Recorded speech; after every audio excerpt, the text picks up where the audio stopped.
It's that time again when we enter December to celebrate the holidays and watch specials we remember. From a dog becoming a reindeer to an otter jug band, anything can happen in Winter Cyber-Wonderland. The first topic for this year is about a cartoon classic involving three little girls that are more than just magic. But deep within their city, they have a big Christmas adventure, and one band decided to review the special with pleasure.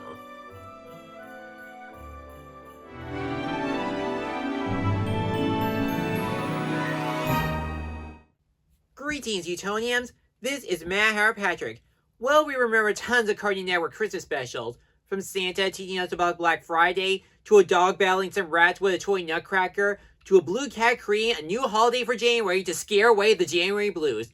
There's a variety of ingredients the network really like to experiment with during the holidays, but enough with the puns, let's talk about these fingerless superheroes.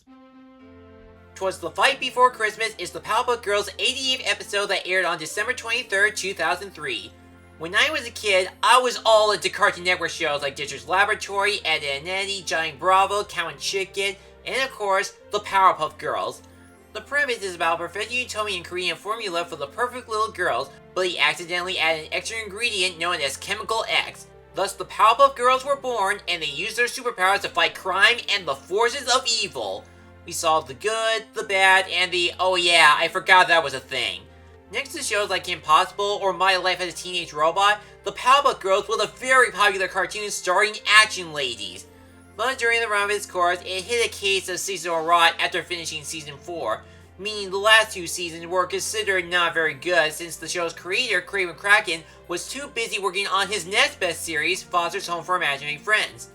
But there were a few things fans seem to remember from the last two seasons, such as bringing back fan favorites the Rowdy Ruff Boys and the Powerpuff Girls Christmas special, which many consider to be one of the good episodes during the show's last few runs.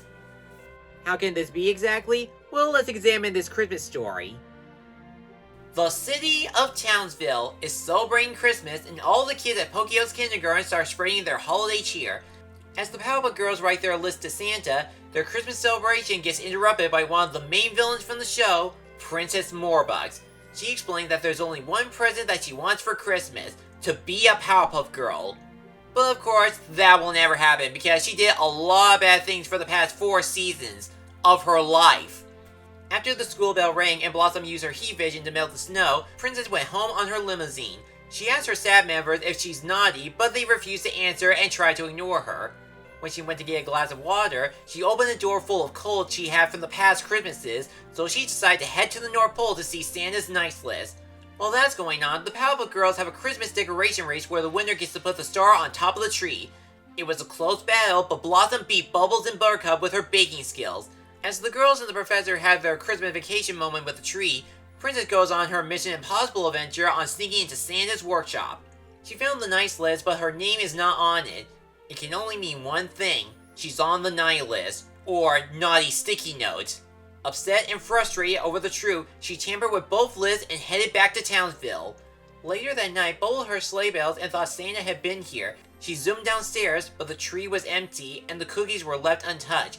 She checked the stockings, only to find out that all 3 girls got lumps of coal in their socks. Bubbles was so sad and confused about what's going on, she had to check the neighborhood to see what they got. Using her x-ray vision, the results were all the same. She woke up Blossom and Buttercup explaining everything of what she just discovered. They decided to go to the North Pole and ask Santa about it. But much to their surprise, Princess has gotten superpowers like a Powerpuff Girl just like she wanted. The girls put together that Princess has something to do with this naughty and nice list alteration. But she knew what the trio were doing. She plots to tell Santa on the girls before they do in order to cover her tracks. They flew and fought each other until they reached the North Pole. But as they wrestled, they smashed through Santa's workshop until the man full of jelly tells them to stop. He was distraught because all the kids on Earth were considered naughty except for one girl, Princess. Blossom, Bubbles, and Buttercup tried to explain to Santa that Princess is not nice, and she was the one that changed his nice list. Princess tried to refute the Powerpuff Girls that they are naughty because they wouldn't let her to become a Powerpuff Girl. Hearing that name clicks Santa's mind because he knows the Powerpuff Girls are the same superhero girls that are always using their powers for good and saving the world before bedtime. Princess was unhappy that Santa was ignoring her, and she ended up showing her true, uncaring, rotten colors in front of him. Santa was angrier than ever with her behavior. He had no choice but to put Princess on the permanent naughty plaque. She ran home to tell her daddy over it, but with the touch of his nose, Santa removed her superpowers. Now that one problem was taken care of, there was still another one. The workshop was still a total mess from the fight, so Santa asked the Powerpuff Girls to deliver the present to everyone on Earth. The girls flew around the world, sending gifts quickly as a flash. They ate some cookies and brought Princess to Townsville jail. Soon afterwards, they delivered every last present and went back to bed. Suddenly, Professor Utonium wakes them up to tell them that Christmas is here. At first, they declined because they were too tired and all, but then they changed their mind and head downstairs with Christmas joy and cheers. Oh, I almost forgot. The Tom Kenny narrator does narrate in rhyme from time to time in this one, seeing how it is named after a classic Christmas tale, and it does work for this kind of adventure. But what about everything else that happened inside the story? I think it's good time as any to explain that the animation is completely different from the animation during the first 4 seasons. Where the previous ones were mostly hand-drawn, this one is done by computer using digital paint and ink. The digital paint still looks pretty good during the show's remaining run. Townsville does look pretty nice during the wintertime, even with the new art direction, and the character designs still capture the spirit of the cartoon, even if many of them look simplistic. And the animators nevertheless managed to make many of the action scenes look engaging and a lot of fun to watch, including the Christmas decoration race, the present delivery ending, and the fight scenes where the girls and Princess race to the North Pole using their signature powers. I also like the special picking Princess as the main Christmas villain. She seems like the best fit that wants to destroy the holidays for selfish reasons.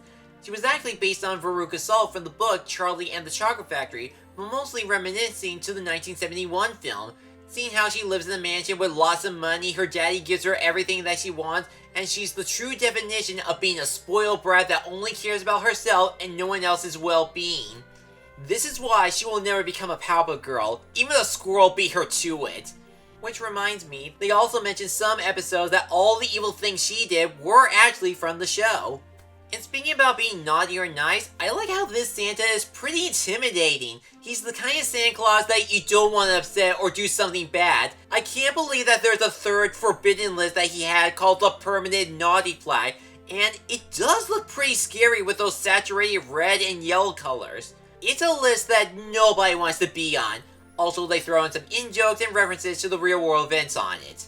For the rest of the humor, there are some good gags and lines in it. There's one where Princess takes a tram ride to her private jet, but it's only 20 feet from her mansion. Bubble explains the entire Christmas issue without taking a breath. There's this one bully character named Mitch Mitchelson who is actually on the nice list when Princess was reading it. Even Santa can be funny in this, like he can give away superpowers if you just ask him. Hey, if Santa can make an invisibility cloak for a bird and a raccoon, practically anything can happen during the holidays. If I do have some nitpicks with the special, is that I would like to see some of the action scenes to last a few minutes longer. The race and fighting between the girls and Princess were a lot of fun. I'd just like to see more of it when they finally made it to the North Pole. Also, I thought the ending to the Powerpuff Girls was too short, and I feel like there would be some more memorable moments when they were delivering the presents. Maybe do the same contest from the Christmas decorating, but to see who can deliver the fastest. Kinda like in Rise of the Guardians when they helped the Tooth Fairy with her job. But the difference would be that the girls quickly learned and decided to not outrace each other and just focus on the task at hand. But everything else in this holiday adventure, it's pretty solid. The Powerpuff Girls Christmas special is an entertaining superhero holiday episode with some nice animation, enjoyable fight scenes, and likable characters whether they are heroes or villains. If you're looking for an action-packed cartoon Christmas special, you will enjoy this. While the other Powerpuff Girl episodes prior to the special are considered the best, Twas the Fight Before Christmas still captured the charm of the show with good comedy and combat. Unlike the reboot's own Christmas specials where they are forgettable or badly written, this Powerpuff Christmas adventure has enough ingredients to create a pretty good action holiday special. On a scale of 1 to 10, I give it 8 Miss King apples. I'm Matt Harpatrick. Now if you'll excuse me, I'm going to watch an octopus do a nutcracker ballet.